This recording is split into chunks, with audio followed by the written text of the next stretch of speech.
Lightning flashed behind the windows of Cauldron Lake Lodge. Tor Anderson laughed and held the steel hammer above his head. Nurse Sinclair was trying to calm him down without success. Tor grinned madly and shouted, "My hammer's up. Here's a friendly poke from Molnir, wench." He brought the hammer down with all his might on Sinclair's head. "We're on a comeback tour, baby."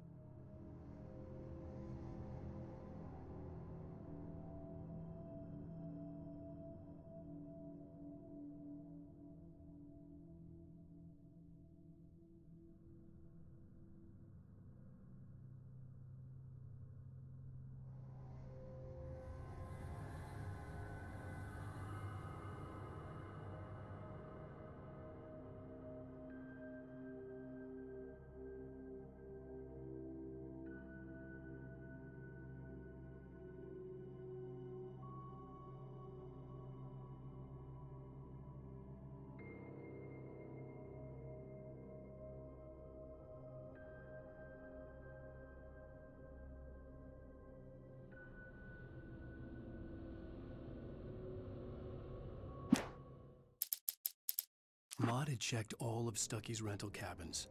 There had been no sign of the Wakes. It was dark when he'd found their car parked at the end of the road by Cauldron Lake. It made no sense. They must have taken a wrong turn, but there was no sign of them, and the car had been there for hours already. Frustrated, Mott stood on the rotten ruin of the footbridge that had once led to Diver's Isle before it sank beneath the waves years ago. The boss wouldn't be happy.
could see Cauldron Lake. I thought I could make out the spot where the island and the cabin had been. There was a light near it. It had to be a boat.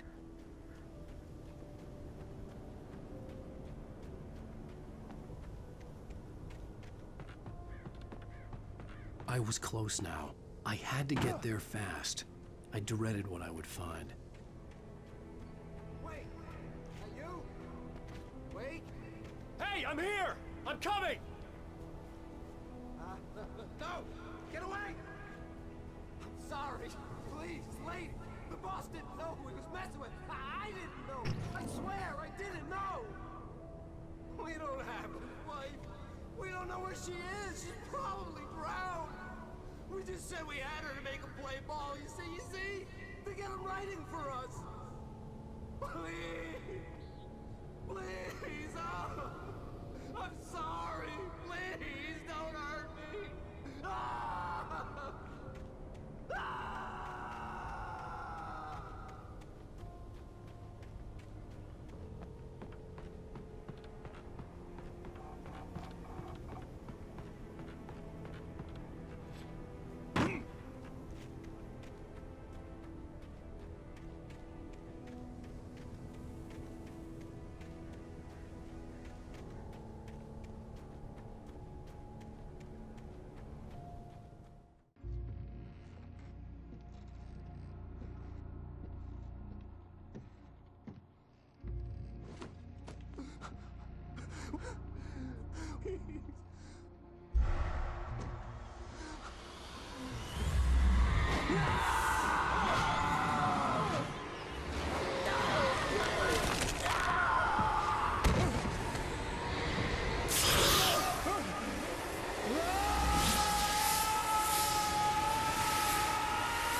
Previously on Alan Wake. I'm hunted by the law. Sheriff, Wake's running. I'm giving chase. Are you seriously telling me that writer just took out my deputies? A thriller I supposedly wrote is coming true. The genre of the story seems to be shifting. It's turning into a horror story. I was told that Alice had been... We don't have his wife. We don't know where she is. Her purported kidnapper was eaten up by the dark presence before it attacked me.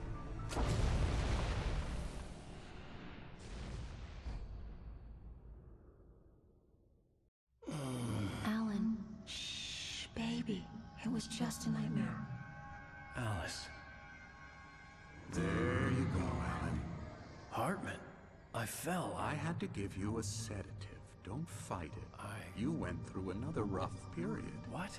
Right now, it's very important that you stay calm. We don't want you to have another episode. You're a patient at my clinic. Have been for a while now. The shock of your wife's death triggered a mental illness. No, you're lying. You're suffering from various symptoms of undifferentiated schizophrenia. Bastard. It's okay, Alan. Just let go.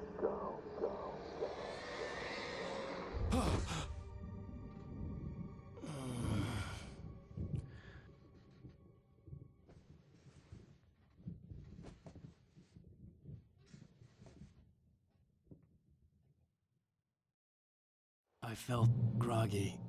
Whatever Hartman had bumped in me was making me numb. I felt like this was happening to someone else. Someone I was watching on television. I couldn't think. Couldn't focus.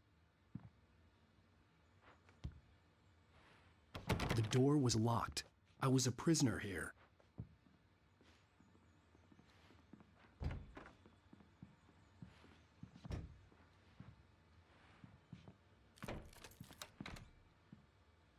Good evening, Alan. Are we feeling better now? Feeling calm? Yeah. I see you brought your pet gorilla with you. So sure, I'm calm. I get the message. Loud and clear. Quite right. That's the spirit. You're being very brave, Alan. I understand you're confused. I would be more concerned if you weren't suspicious of me. I don't blame you for it. Big of you. Now, why don't you come with me? We'll reacquaint you with my clinic and go over everything you might have forgotten. Little walk and some fresh air? Yes, it will do you good. This corridor is for patients. Most of them aren't here right now. Jack took them out for a fishing trip, except for the ones who are particularly vulnerable, of course. I encourage creativity as a part of the recovery process here at Cauldron Lake Lodge. I specialize in treating artists. I bet you do. Splendid, Alan. I honestly believe we can get this thing under control if we work together. This way, Alan.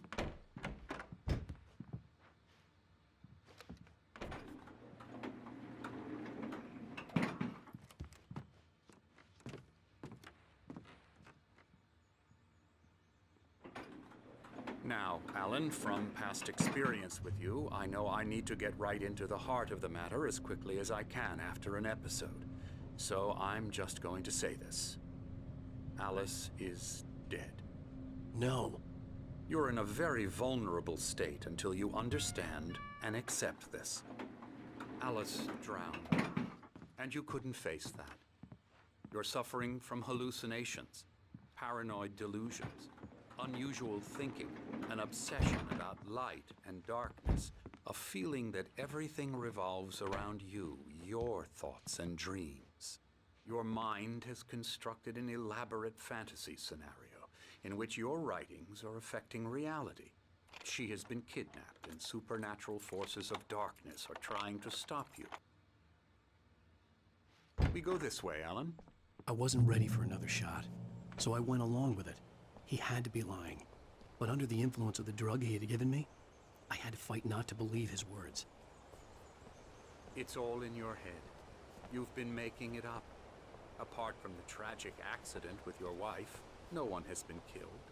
Your delusions are just a manifestation of your subconscious mind trying to protect you from the too painful truth.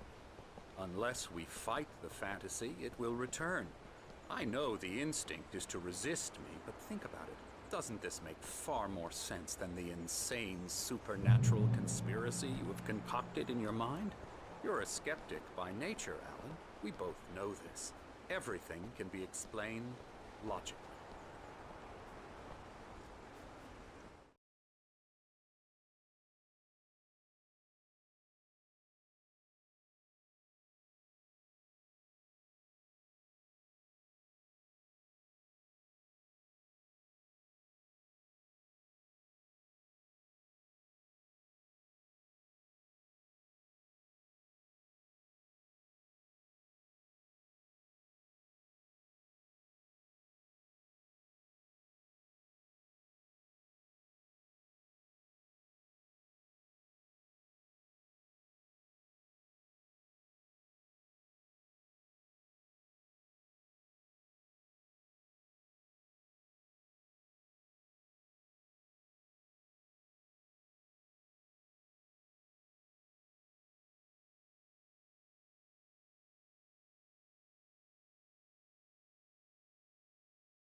I never get tired of this view.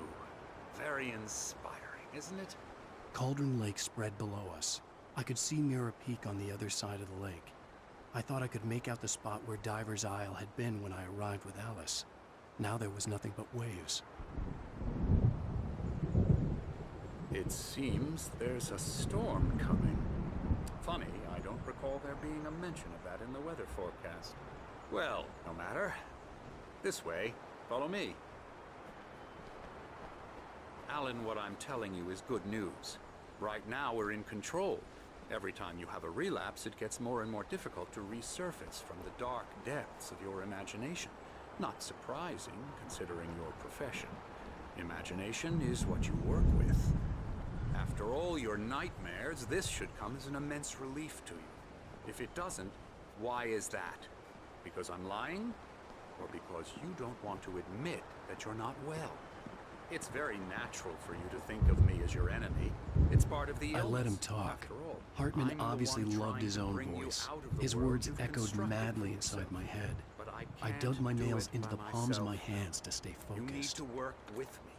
Once you accept that, we can begin the journey towards your recovery. Come along. Let's go inside. Here's the entrance to the office wing. That's for staff only. You were impressed by my trophies when you first arrived here. I do love to hunt. The great outdoors, man versus nature. It's wonderful stuff. Pretty damn wonderful, yeah.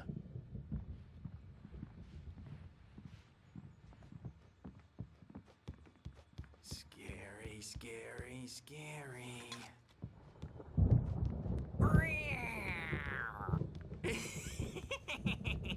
Emerson.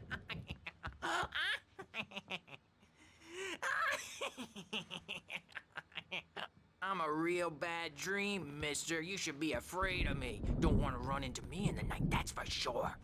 Please, Emerson. Mr. Wake is confused enough as it is. Yeah, you'd like me to go away so you won't be scared. But you can't just decide what kind of dream you have or when you have it. Emerson. Okay. Sorry. Boo. That's Emerson. We're actually making some progress with him, I'm happy to say. He works on video strike. games. Ooh, yeah. It's trash, of course, but it does involve get him some to the head. small creative effort, which makes him receptive to my therapeutic methods. No kidding.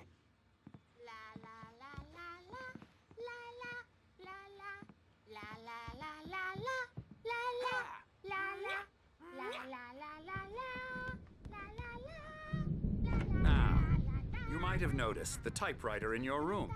You've been writing as a part of the therapy. As soon as you feel up to it, you should continue.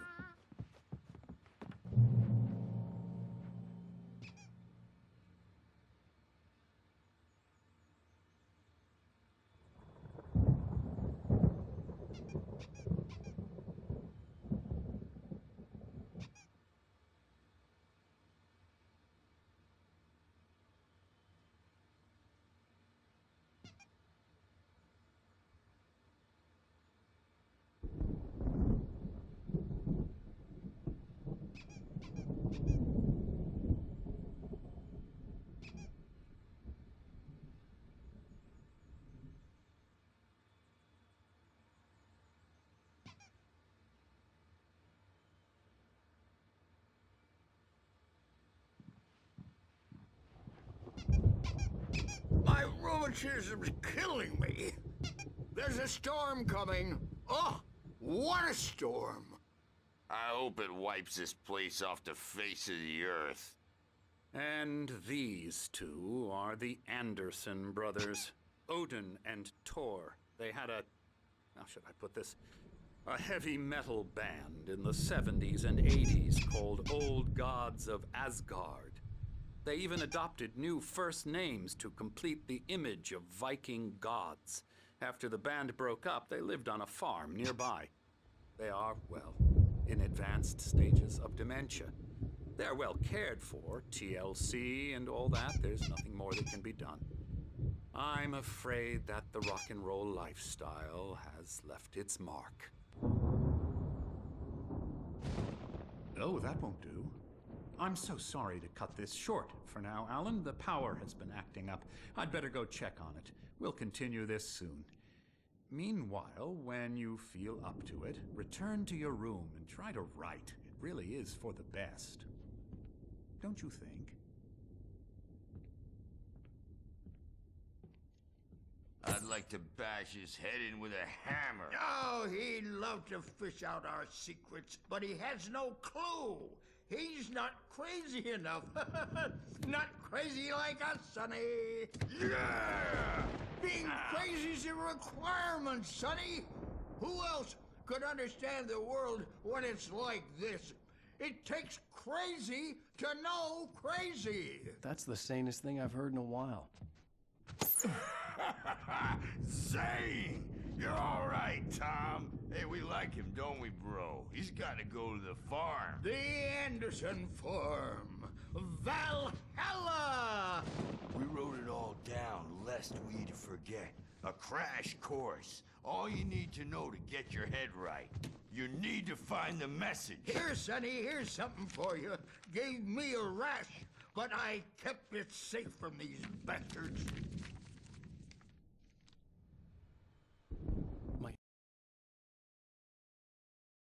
Zane could feel the poems, taking form, shaping things. As he experimented, he imagined he could almost feel the power surging through the keys of the typewriter. It exhilarated him. But there was fear, too. If not for his young assistant Emil, he would have given it up. But Emil convinced him otherwise. He too had a way with words. It was clearing up, or according to Hartman, I was sinking back into the fantasy. I was convinced he was lying to me about everything. Crazy or not, the Andersons made more sense. Tom, got any booze on you? Yeah, no. We Sorry, have a guys. stash of the special stuff at the farm. Our own formula. Local ingredients. Medicine. Clears your head right up. Makes you remember like moonbeams on the brain. Oh, I just noticed. Leather patches on the elbows? That's not very rock and roll. Tom just lost is all. Baba Yaga got to him too, the damn witch. She used us all. Taken from all of us. Took my thunder, the witch. And my ravens, what were they? Memory and thought, the hag. She took something from you too, didn't she? That's what she does. We're better off. This place, the lake, it gives you power. If you're a creator, an artist, a god. Nightmare shifted in their sleep in the darkness of the lake. Yeah, that's the one. She makes sure it comes out twisted and wrong. Just ask the lamp lady. She knows what happened to that other rider. She's been using you, boy, and you let her. You went and opened the door for her, didn't you? Now, it was already open a crack. And whose fault is that? We're morally corrupt, disease-ridden, old and stupid. Doesn't mean he had to open it all the way, goddammit.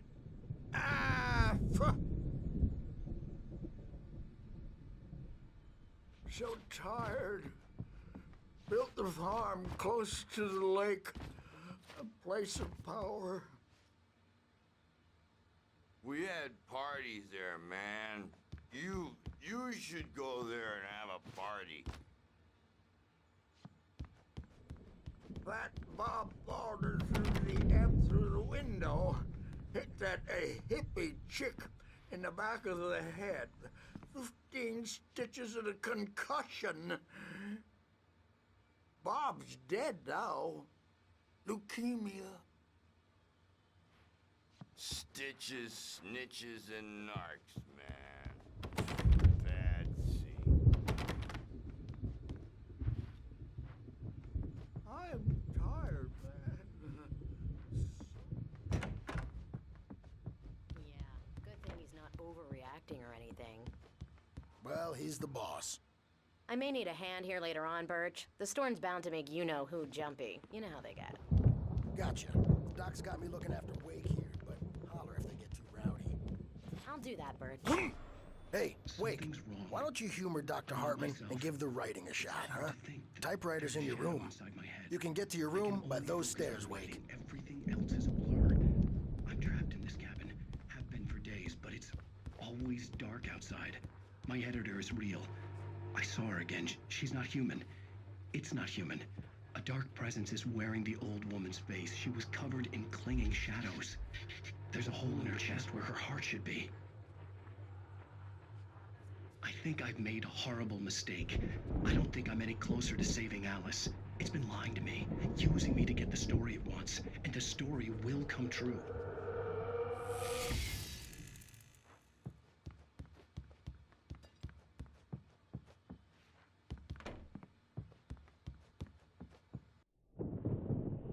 The white glare of the blank page in front of me hurt my eyes.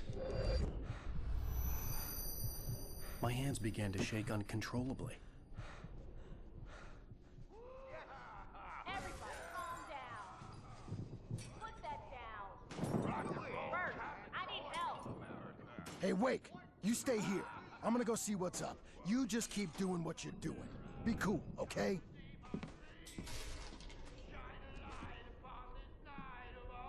I didn't know what the chaos was all about, but it could be my only chance of getting out of here. I don't Here's a friendly poke from the old near wench. Oh, afraid of the crazy brothers, are ya? Not so weak now, are we? Hartman kept talking, giving Barry the grand tour, clearly proud of the place. He went on and on about his hunting trophies, and Barry was impressed. But he was here on business. He raised his voice, cut through the monologue. Hey, Hartman, where's Al? Hartman stopped in mid-sentence, annoyed at the interruption. He nodded at the hulking orderly standing nearby. The man smiled and clapped a practiced hand on Barry's shoulder. Sinclair looked bad. That wasn't a love tap. The crazy old fart hit her hard. If she was one of Hartman's goons, she had it coming. I could get the key to the office. The backstage is all yours, Tom. Seize your destiny. I had to get to Hartman's office. He had taken all my manuscript pages. Come on, that's where he'd be keeping them. Music, Birch. It's time to pay the piper.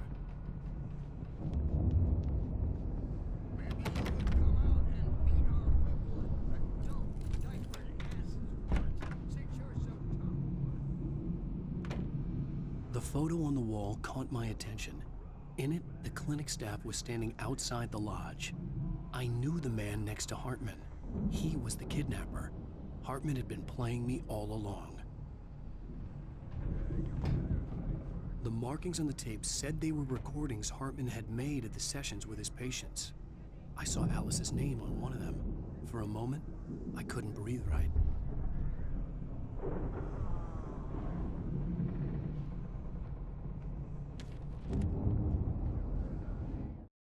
Hartman wasn't happy. Mott could see it in his eyes. He quickly lowered his own. He had made a mess of it, and he knew it. The shame of failure was hard to bear. He hadn't expected Wake to say he needed more time, and he blurted out 2 days, less than Wake had asked for to show him who was in charge. But that wasn't part of Hartman's plan.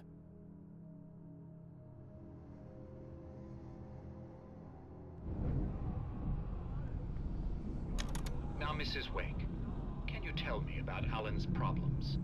He's more and more out of control all the time. The parties,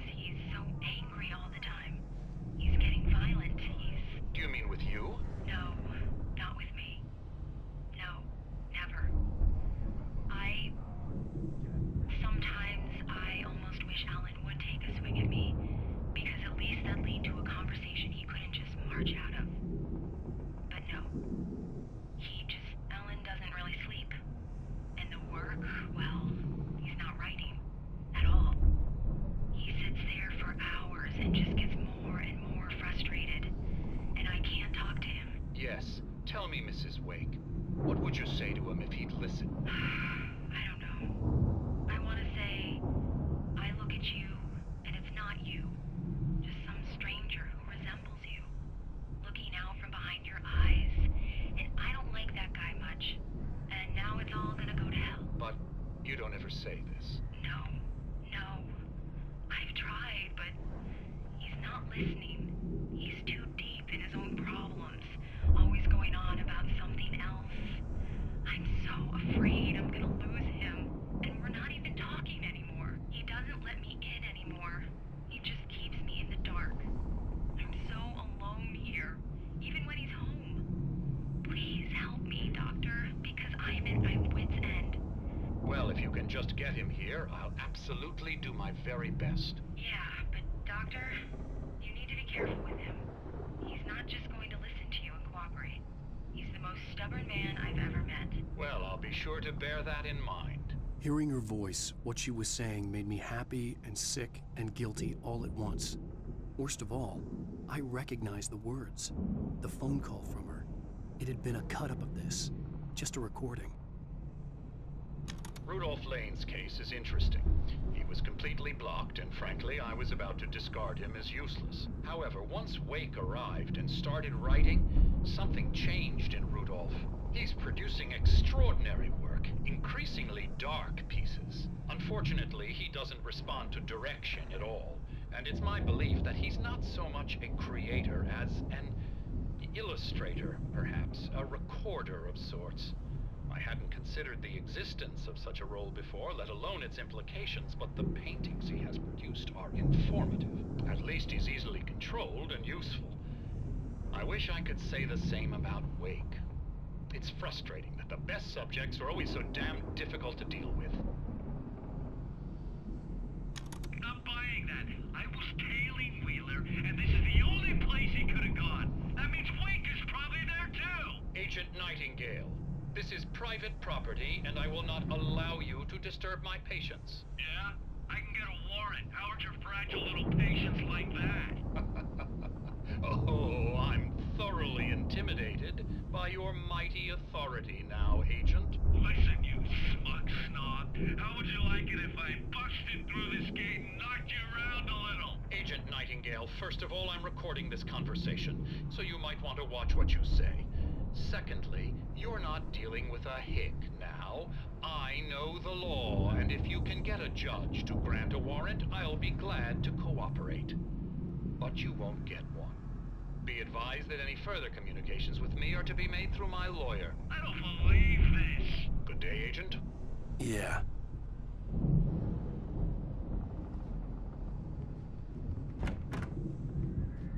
Let me out of here!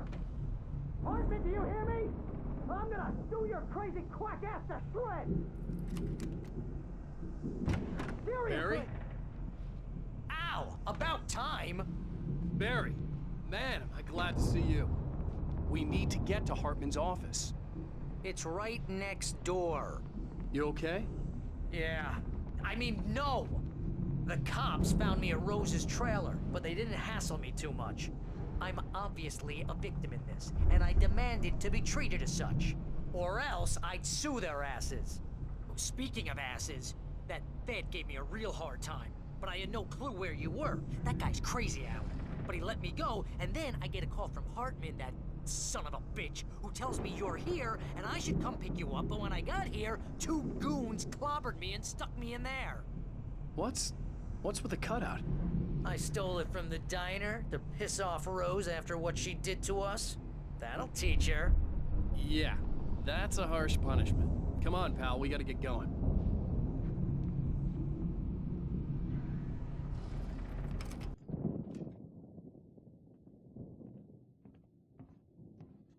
These were all the pages I had on me.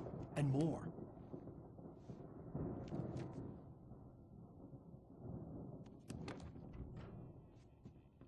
Alan, please. You're sliding back into the... Tell me one more lie and I'll shoot you in the face. Ah, well, it was worth a shot. Really, Wake, come on. Let's work together on this.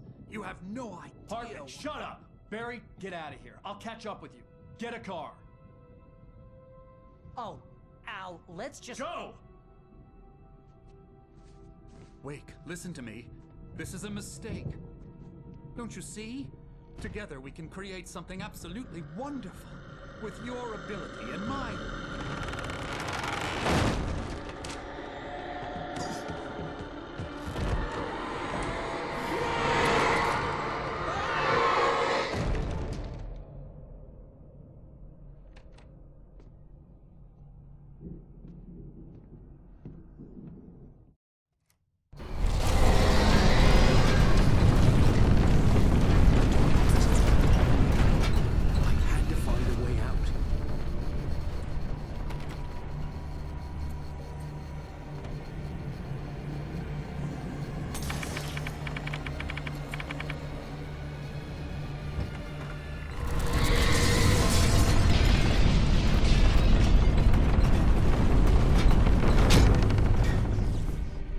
Light to get the possessed bookshelves out of my way.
but the gate's locked. You're gonna have to go through the hedge maze over there. Barry, I don't have a light. Take this, Al. Oh, God! Look at the house, Al!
Hartman followed the fall of Alan Wake with his binoculars.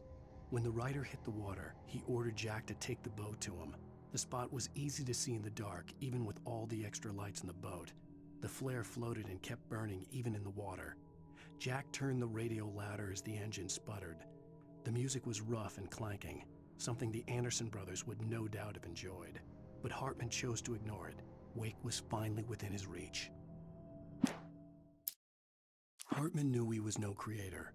He had no ambitions on that front, and he certainly didn't want to end up like every artist he had worked with here, damaged in ways that were hard to describe, or worse. It was enough for Hartman to maintain creative control and provide direction, to be a producer. That was what most of these people were in need of anyway. Of course, suitable subjects were few and far in between. I stared at the Viking paraphernalia that littered the area, surrounding an unlikely centerpiece. A full-size stage complete with an impressive sound system with all the trimmings, including a dragon. It took a special kind of crazy to build something like this in a remote field. When the sky split open with a deafening boom and the music started blasting, it felt strangely appropriate.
Channel.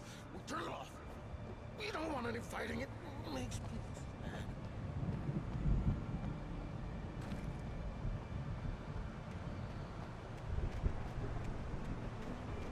You get 2 pounds in the morning, and then you'll be nice and calm all day long.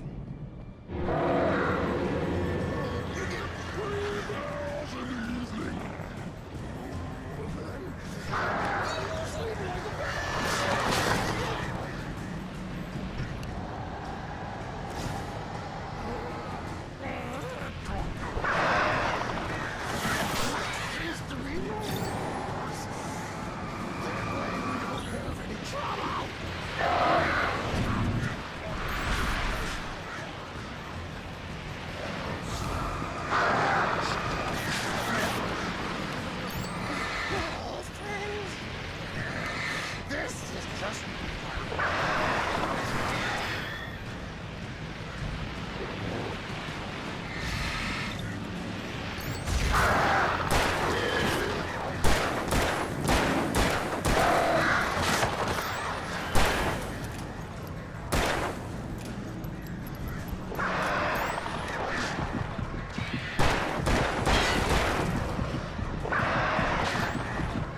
Mott knew that Wake was smarter than him.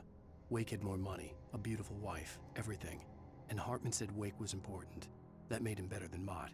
But Mott was calling the shots now. He'd expected Wake to whimper and grovel, but instead, he seemed willing to fight. Mott knew he'd gotten under Wake's skin. If only Mott actually had his wife. The thought made him shiver.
For the moment, Barry was just glad he had survived the fall. He had been separated from Al, and there was no easy way to climb back up. He told himself he'd be okay in the gloomy forest at night. He would just have to wait for a while for Al to find his way down. Barry turned when he heard the heavy footsteps and saw the movement. The man-shaped shadow lunged at him from the bushes, an axe held high. Barry screamed and threw up his hand. The world exploded.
Hartman watched as Wake's features slackened.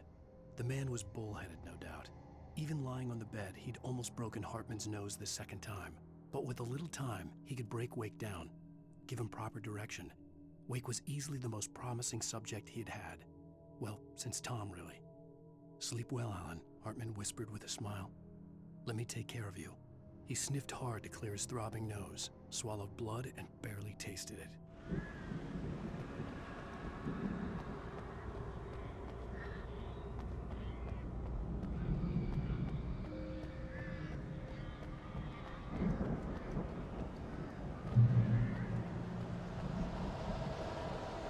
Ow! You're alive! Let's get out of here. Can you open this gate? Maybe. Barry!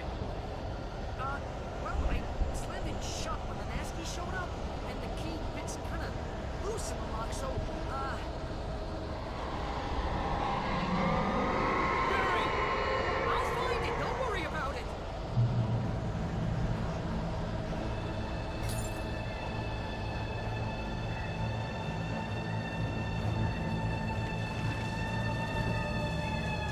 Hurry up, Barry!